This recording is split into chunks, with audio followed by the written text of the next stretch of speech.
palestra anterior, lo que San Ignacio llama el principio fundamento. Hemos sido creados para conocer, amar y servir a Dios y por esto salvar nuestra alma. Y la segunda parte del principio fundamento, dice San Ignacio, y todas las demás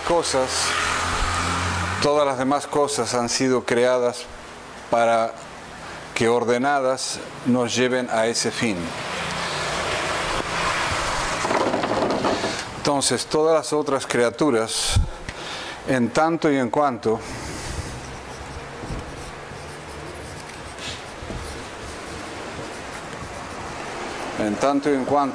me llevan a Dios, bien. Si no me llevan a Dios, descartarlas. Entonces, podemos meditar y considerar, pedir a Dios las luces para ver qué cosas son las que yo me sirvo para eventualmente alcanzar a Dios, o cuáles son las que de alguna manera son un obstáculo. Por ejemplo, lémbrense siempre que el objetivo es Dios, que es la felicidad eterna. No es la felicidad temporal. Hoy en día muchas veces se confunde que hemos nacido para ser felices. Sí, para ser felices, pero no sé, la vida eterna. ¿Por qué? Y porque la felicidad temporal me puede llevar, si yo pongo como fin la felicidad temporal, puedo estragar muchas cosas. Por ejemplo, si mi felicidad, mi objetivo es la felicidad temporal, aquí, ahora, pronto, ya, y bueno, yo voy a poder matar, voy a poder robar con tal de yo ser feliz. Entonces, si supongamos una persona que está casada y cree que la felicidad está en irse con otra persona que no es su marido, no es su esposa, pronto lo va a hacer. Pero si estraga un hogar, si estraga los hijos, no importa. Lo que importa es la felicidad ahora temporal. Eso es un error. Eso es un error absoluto. Entonces, el objetivo es aquí, como medio, es buscar la santidad, no la felicidad temporal.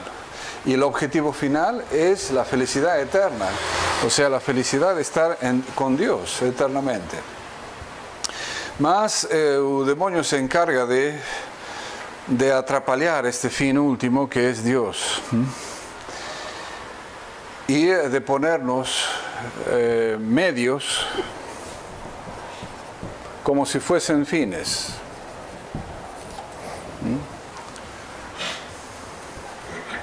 Entonces, por ejemplo, un medio podemos tomar como si fuese un fin el poder, en el caso de los políticos. El poder, el dinero, la fama,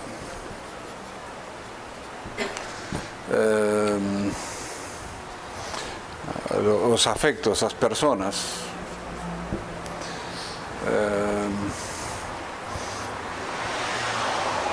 En fin, las distintas cosas que podemos tomarlas como si fuese un fin en sí mismo. Y San Ignacio tiene una frase que es muy importante, que es a anotar, es esta: en tanto y en cuanto. Si, por ejemplo, Dios me concede tener poder, no sé, ser alcalde, gobernador o lo que fuese, bien, en tanto y en cuanto me sirve para alcanzar a Dios, bien, ok. En tanto y en cuanto eso me obstaculiza, me pone problemas para alcanzar a Dios, lo desecho. Si el dinero, supongamos que alguien, en fin, recibe una herencia o tiene un buen sueldo o en fin, tiene buen dinero, ok. Si eso me va a causar contratiempos respecto a mi alma, eso es una cosa importante. Vean vosotros, y es como Dios nuestro Señor ama al menos el espíritu de pobreza. de vivir siempre con lo fundamental. Aunque tengamos dinero, vivir con lo fundamental, no acostumbrarse a ser compradores compulsivos. Hoy en día hay como una doença que si no compras todos los días algo nuevo, no prestas. No. O sea, hay que comprar las cosas que son fundamentales, buscar lo fundamental, incluso en estas cosas materiales. No irnos, no gastar tontamente. Eso es vivir en espíritu de pobreza. Vean siempre cómo nuestro Señor dice, hay dos ricos. Porque es más fácil que pase un camelo por el buraco de una agulla que un rico en el reino de los cielos. Esto nos tiene que poner pavor de estar a acumular dinero. Y vos piensen qué distinto piensa el mundo. El mundo está pensando en acumular dinero, tener mucho dinero. Y es precisamente lo opuesto a lo que Dios nos está a decir. ¿Por qué? Y porque es muy factible que cuando tú tengas dinero te esqueças de Dios, porque vas a poner tu esperanza en el dinero y no en Dios. Entonces, en tanto y en cuanto, si yo tengo un dinero, pero esto me atrapalla a mi santificación, a tirar esta cosa. Hay varios ejemplos en la Sagrada Escritura. Se lembran de aquel joven rico que se acerca a nuestro Señor y le dice, Señor, ¿qué tengo que hacer para ser salvo? Y nuestro Señor le dice, bueno, cumple los mandamientos, respeta a tus padres, no robes, no adulteres, etc. Y él dice, el joven dice todo esto cumplí desde mi juventud. Y entonces nuestro Señor le dice, vende todo cuanto ten y sígueme. Mas el joven dice que se puso muy triste. ¿Por qué? Porque le tocó este punto. O sea, a veces nos apoderamos de las cosas, tomamos demasiada posesión de los objetos que tarde o temprano vamos a dejar. Lémbrense esto también. Tarde o temprano vamos a voltar a Dios nus, sin cosas. Entonces, acostumbrarse a tener las cosas simplemente como un medio para la santificación, no como un fin. La fama. En fin, ¿cuánta gente hay que ha trabajado toda su vida para tener un poco de fama? Mas la fama dura tan poco.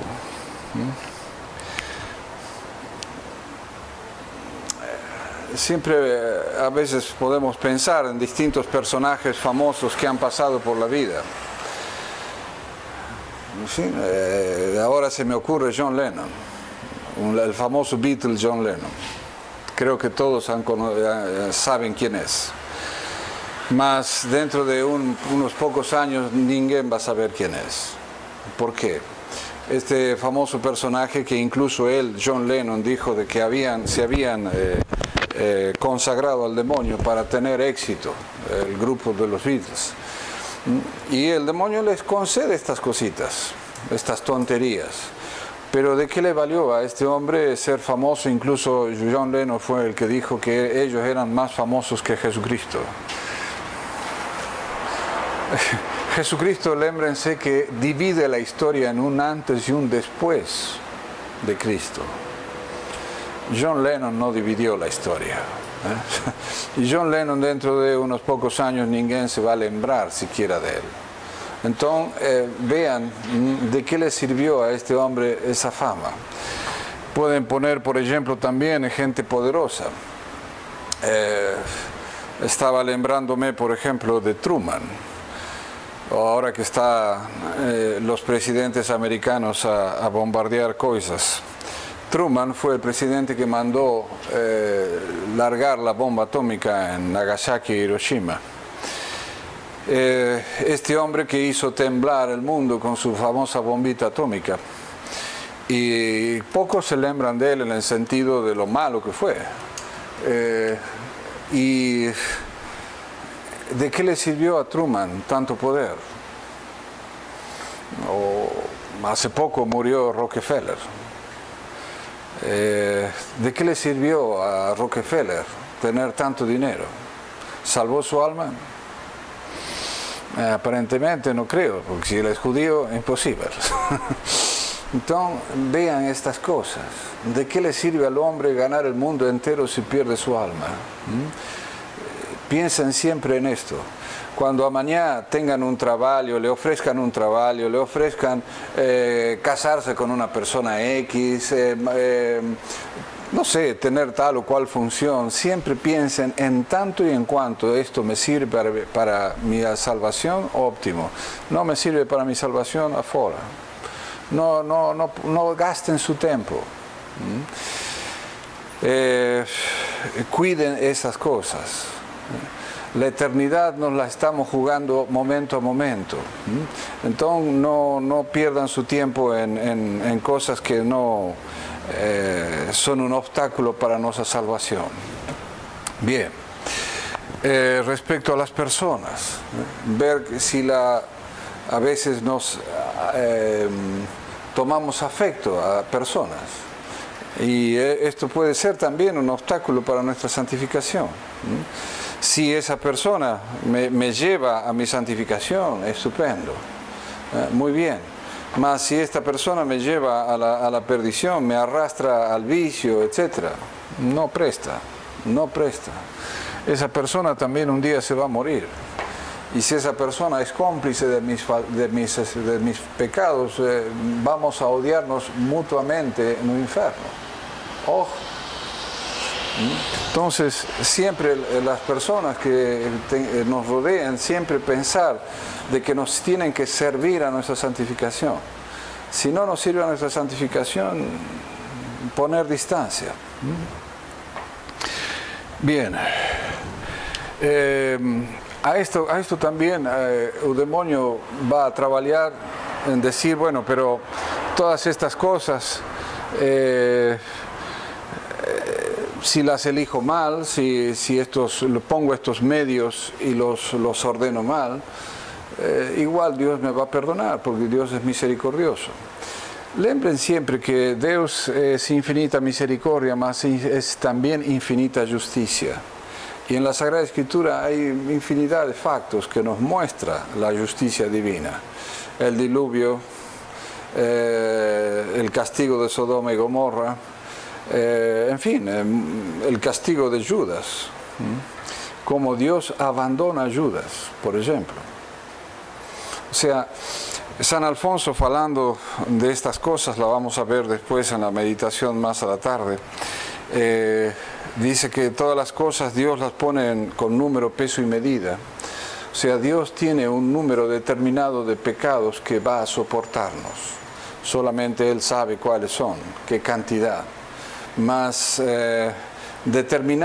pasado determinado número de faltas, parecería como que Dios deja a esta persona librada. Y esto es lo peor que nos puede pasar. Es un poco lo que le pasa también a Herodes.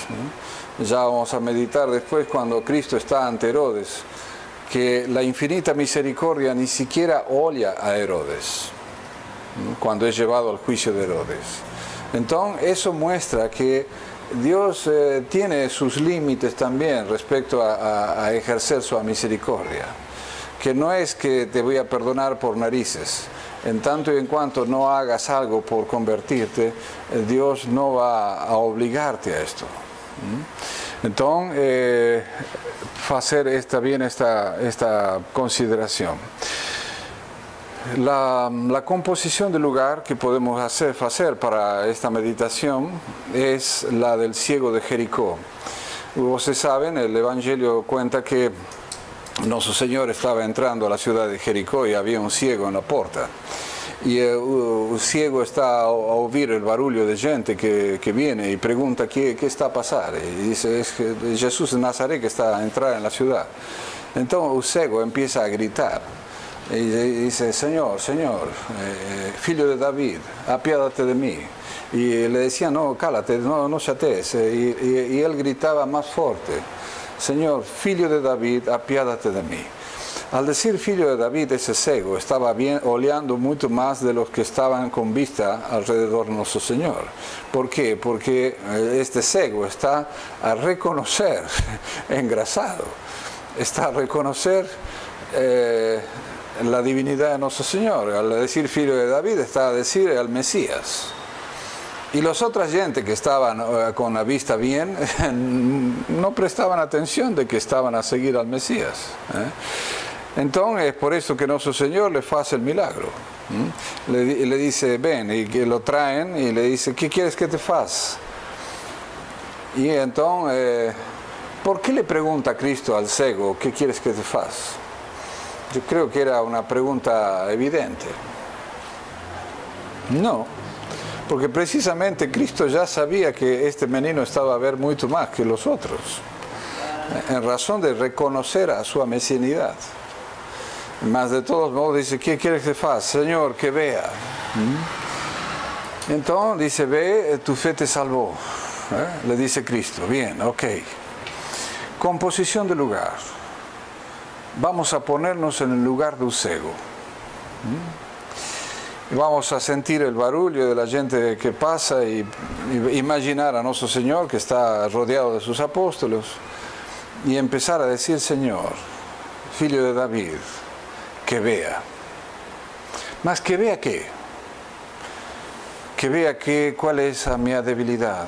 Que vea qué es, en qué pierdo mi tiempo. Que vea qué es lo que me está a estragar a mi santificación.